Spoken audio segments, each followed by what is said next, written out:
Europe 1, il est 8h17. L'interview de Jean-Pierre Elkabbach est à suivre sur europe1.fr.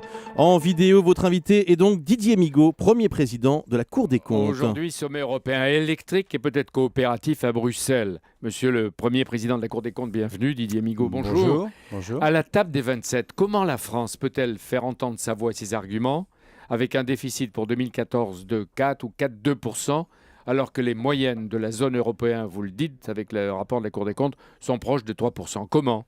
C'est vrai que la situation relative de la France ne s'est pas améliorée. Il faut qu'elle respecte ses engagements. L'effort de redressement a commencé depuis 2011, il s'est amplifié en 2012. En 2013, il est très important, l'effort structurel est très important. Oui, mais comment lire votre ordonnance, docteur ? Est-ce que ça va mieux ou est-ce que ça s'aggrave ? Nous sommes à moitié du chemin. La France est à la moitié du chemin et ce qui reste à faire reste encore difficile parce qu'il faut que l'effort qui jusqu'à maintenant a porté quasi exclusivement sur les augmentations d'impôts porte sur la dépense. D'ailleurs, le gouvernement comme le Parlement s'y sont engagés. Il faut que vis-à-vis de l'Europe, la France respecte ses engagements. C'est une question de crédibilité. Vous savez, compte tenu du niveau d'endettement, qui est extrêmement élevé. Nous avons dépassé les 90%. Nous avons une extrême sensibilité par rapport au taux d'intérêt. 1% d'évolution des taux d'intérêt, c'est 2 milliards d'euros supplémentaires pour la charge de l'État. Est-ce que ça nous menacerait ? C'est une menace à partir du moment où justement la France ne serait pas en mesure de respecter les engagements qui sont les siens. Alors, vous dites il reste l'autre moitié, elle sera sans doute plus rude en période de récession. Mais elle est possible. Oui, elle est possible. On va voir il y a comment, des marges de manœuvre et on va voir en ce qui concerne la dépense. Quelle piste ? De Fort-de-France, le Premier ministre vous a donné raison. Il a dit malheureusement à la Cour des comptes d'Ivray en 2013, le déficit public va déraper. Nous avons, à partir des informations qui sont les nôtres, estimé effectivement que vraisemblablement le 3,7% ne serait pas atteint et que la France serait plutôt autour de 4%.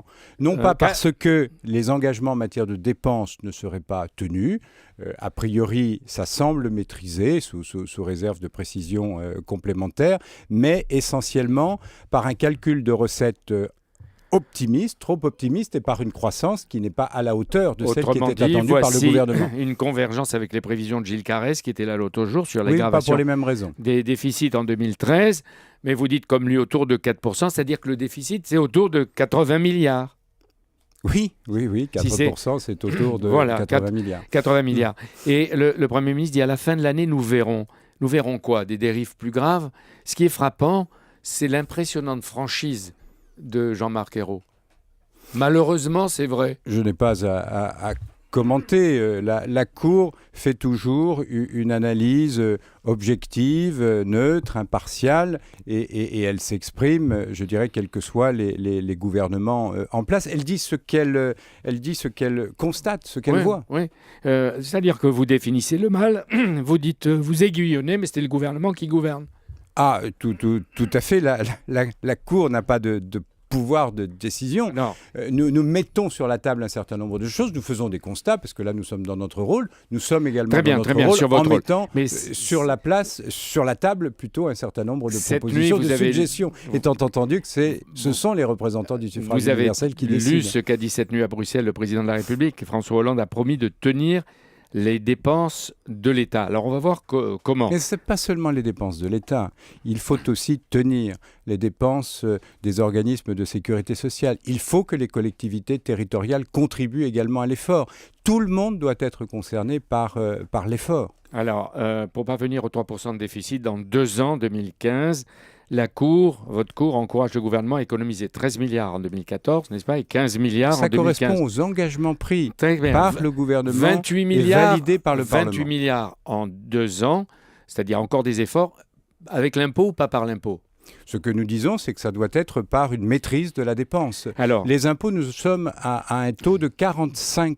Donc, il y a saturation, ça va. C'est le niveau le plus élevé. Il continuera d'augmenter parce qu'il y a tout un travail qui est encore nécessaire, notamment par rapport aux niches fiscales. Alors, la Cour des comptes recommande des pistes d'économie. On va prendre des exemples. Le gel provisoire d'ici 2015 du point de la fonction publique et une baisse de 10 000 fonctionnaires par an.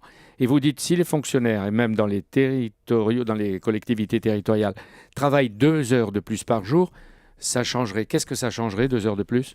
Ce que nous disons, le gouvernement a pris un engagement pour maîtriser la dépense. Maîtriser la dépense, ça implique de maîtriser la masse salariale, compte tenu de son importance. Maîtriser la masse salariale à partir du moment où, parallèlement, il y a un engagement de stabilité des effectifs, ce que nous disons, c'est que s'il y a cet engagement, il n'y a plus de marge de manœuvre pour une gestion dynamique des ressources humaines. Donc, si le gouvernement veut avoir une gestion dynamique, c'est-à-dire ne pas être contraint de bloquer l'indice du point de la fonction publique pendant des années, il faut peut-être mettre sur la table des sujets comme la réduction des effectifs, voire même la durée du travail. C'est-à-dire la durée du travail, vous ne m'avez pas répondu. Si on travaille 2 heures de plus, apparemment, on gagne 1,5 milliard. Oui, l'inspection générale des finances avait dit de l'ordre de 2 milliards. Et puis surtout, ce sont des services aussi supplémentaires pour les usagers. Dans vos conseils aux gouvernants, vous dites mieux cibler les aides au sport, aux buralistes, à la presse, supprimer des sous-préfectures. Et on prend l'exemple de la santé. L'objectif de dépenses de l'assurance maladie, ce qu'on appelle l'ONDAM, d'ici à 2015, on pourrait économiser, dites-vous, 2,5 milliards, dont 500 millions dès cette année. En faisant quoi ? Alors 500 millions, c'est sur le point d'être obtenu parce que dans le contrôle de l'exécution des dépenses de l'ONDAM, on s'aperçoit qu'effectivement... Mais qu'est-ce qu'il faut faire ? Il faut là aussi tenir la dépense. Nous avons mis plusieurs pistes sur la table. Nous avons parlé des transports sanitaires. Il y a... là, de l'ordre de 400 millions d'économies possibles. Il y a vraisemblablement un certain nombre de sujets qui portent sur l'hôpital, sur l'offre de soins, sur le médicament. Nous avions formulé un certain nombre de propositions très fortes l'année dernière. Nous allons d'ailleurs sortir en septembre un rapport sur l'exécution de la loi de financement de la sécurité sociale avec de nouvelles propositions de pistes d'économie concernant la sécurité sociale elle-même, y compris sur la gestion des caisses de sécurité sociale. Nous disons il y a des économies possibles. Didier Migaud, le gouvernement devra réussir, d'après ce qu'on lit dans le rapport, et je le recommande à tout le monde pendant l'été, une courageuse réforme des retraites et sans tarder. Oui, parce que nous estimons que les perspectives du corps, du Conseil d'orientation des retraites, comme de la commission Moreau, reposent sur des hypothèses encore optimistes. Donc ça veut dire que le sujet doit être traité sans tarder, effectivement. La Cour demande plus de rigueur pour les collectivités locales, vous en avez dit un mot tout à l'heure, et elle dit joliment, leurs dépenses sont plus dynamiques que prévu. Autrement dit, elles dérapent aussi. Les dépenses des collectivités locales. Les dépenses des collectivités territoriales augmentent plus que prévu, oui, notamment au niveau de leur masse salariale, qui augmente plus encore que l'année dernière. Et la loi de décentralisation a aggravé sans doute les dépenses ? Pour le moment, les lois de décentralisation, nous avons raisonné hors transfert de compétences. Donc les dépenses évoluent de façon dynamique hors transfert de compétences. Nous souhaitons en tout cas que les textes futurs permettent des clarifications de compétences. Donc vous suggérez au gouvernement, à la majorité, peut-être même à l'opposition, de freiner les dépenses... À l'ensemble des pouvoirs publics. Voilà, parce que sinon, à ce rythme d'écart, l'Allemagne, 23 ans après sa réunification, va devenir le leader de l'Europe. Et j'ai envie de dire aux autres de se réveiller. L'Allemagne réduit sa dette. Nous continuons à l'augmenter. Oui. Nous avons également un niveau de dépenses. Nous ne sommes pas le recordman du monde, comme vous l'avez dit tout à l'heure, mais nous nous en rapprochons. Il y a le Danemark. Oui, il y a effectivement le Danemark. Ce que nous disons, c'est que nous avons un haut niveau de dépenses publiques. En regard, nous n'avons pas toujours une qualité de l'action publique qui corresponde aux moyens que nous y consacrons. C'est-à-dire on dépense plus avec une efficacité moindre. Tout à fait. Bon, ça doit être un sujet qui interpelle l'ensemble des responsables politiques et l'ensemble des citoyens. Mais un gouvernement, Didier Migaud, qui en période électorale est de montée des populismes, prendrait de telles décisions, celles que vous recommandez, il irait à sa perte et il mettrait le pays sans dessus-dessous, non ? Je ne crois pas. Je crois qu'il faut expliquer aux citoyens ce qu'il en est. Je crois qu'ils sont sensibles à la question de la dette, à ne pas faire reposer sur leurs propres enfants ou petits-enfants des dettes qui correspondent à des dépenses de fonctionnement, à des dépenses courantes. Si la dette était le fruit de dépenses d'avenir, de dépenses d'investissement... Cela, il faut les faire, y compris sur les grands travaux. Il faut effectivement les faire, donc il faut redéployer.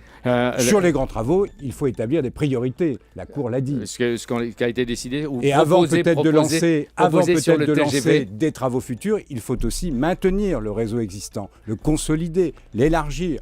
Bon, donc voilà, il y a des priorités on arrive à la fin. définir, il y a des priorités à définir. Cela relève bien évidemment des responsables politiques. Ce sont les mutations de la mondialisation qui changent les données et obligent à se réformer. Mais aujourd'hui, le gouvernement et les citoyens, vous dites, doivent affronter la pression conjuguée du FMI, défendue par Christine Lagarde cette nuit, de Bruxelles, Mais de BCE, c'est de la Banque de effectivement la France, de contrainte. l'INSEE et maintenant de la Cour des comptes. La contrainte extérieure, elle joue, mais c'est une question. Où règne un peu d'espoir, c'est tout. Un peu d'espoir. Où ?